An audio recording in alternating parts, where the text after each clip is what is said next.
मी कुणाला पैसे दिले असं सांगायचं पुराव्यासहित मला सिद्ध करून दाखवा. राजकारणातून संन्यास घेतो मी.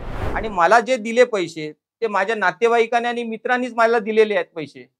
माझ्याकडे त्याचे सगळे खबरदारी आहेत. मी सांगाल मला सांगतील त्या ठिकाणी मी माझे पुरावे सादर 100% करणार. असून दे मी भारतीय जनता पार्टीचा कार्यकर्ता आहे. भारतीय जनता पार्टीचं जोमाने काम करणार. मी कुणाला भीक घालणार नाही. माझे बिल्डरचा व्यवसाय आहे. के बिल्डर्स अँड डेव्हलपर म्हणून माझी फर्म आहे. आणि ह्या फर्म मध्ये 7 मजली टॉवरचं माझं पिंपळपाराच्या बाजूला माझं काम चालू आहे.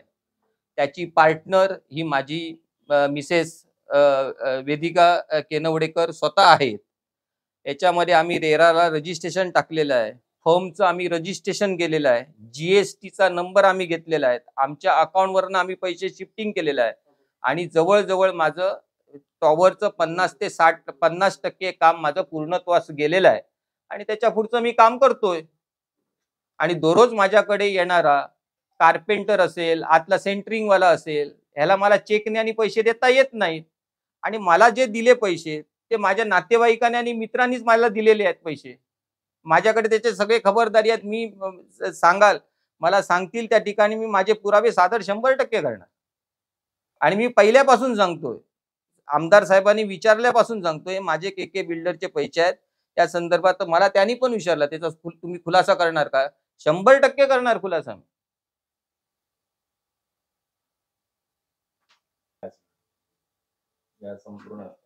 असून दे मी भारतीय जनता पार्टीचा कार्यकर्ता आहे. भारतीय जनता पार्टीचं जोमाने काम करणार. मी कुणाला भीक घालणार नाही. माझ्यावर किती दबावाना आणि कितीही करा, ह्याच्यात माझं भलं वाईट झालं तरी मला काय नाही. मी भाजपला समर्पित म्हणूनच राहून काम करणार. मी पक्ष बदलू आणि स्वार्थी नाही. मला खूप प्रबोधनं आली, पण मी कधी स्वार्थ ठेवून भारतीय जनता पार्टी सोडली नाही. मी कष्ट म्हणजे आयुष्यातले कष्ट काढले. आणि तुम्हाला सांगतो, मी केंद्रातल्या जे प्रमुख पदावर होते माननीय सुरेश प्रभू साहेबांबरोबर 30 वर्ष एकनिष्ठेने त्यांच्याबरोबर काम केलेलं आहे. त्यांच्या 15 ते 16 सामाजिक कामामध्ये हिरिरीने मी भाग घेतलेला आहे. बचत गटाचं सिंधुदुर्ग जिल्ह्यात जाळं उभं करण्याचा माझा मोलाचा वाटा आहे. सुरेश प्रभूंनी त्यावेळी मला साथ दिली, त्याच्यामुळे मी हे करू शकलो. आणि ह्या इतक्या वर्षाच्या कारकिर्दीमध्ये, सामाजिक कारकिर्दीमध्ये माझ्यावर एकही भ्रष्टाचाराचा किंवा कोणाचे 5 पैसे घेतले म्हणून सांगायची टाप नाही.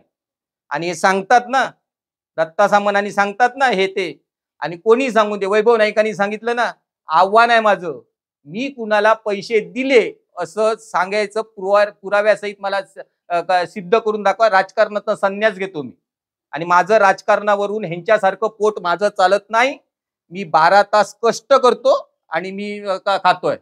मी ह्यांच्या कमिशनातले पैसे किंवा अनधिकृत धंदे करून मी काही खात नाही. घेणार मी लिगली ऍक्शन. अनधिकृतपणे माझ्या प्रिमायसेमध्ये मी घेणार. आणि मी काय ते होऊन दे, माझं काय होईल, माझं बलिदान जाईल. पण माझ्या 75 वर्षाच्या तपश्चर्येला तडा लावलेला आहे. माझाच नव्हे, माझ्या वडिलांनी जी तपश्चर्या केली, रक्ताचं पाणी करून जे उभं केलं, त्याला तडा दिलेला आहे. माझा राणे साहेबांवर राग नाही. मला निलेश राणे साहेबांचा पण वैयक्तिक राग नाही, पण त्याच्या कृतीचा मला राग आहे. माझ्यावर झालं, दुसऱ्यावर असं झालं तर काय परिस्थिती येईल. मी निभवणार आहे. मी निभवून नेणार, कारण मी प्रामाणिक आहे. आणि नेणार मी निभव. आणि वाटत असेल विजय केनवडेकर हलक्यात आहे, किती ते हलक्यात घ्या. मी उजडच आहे.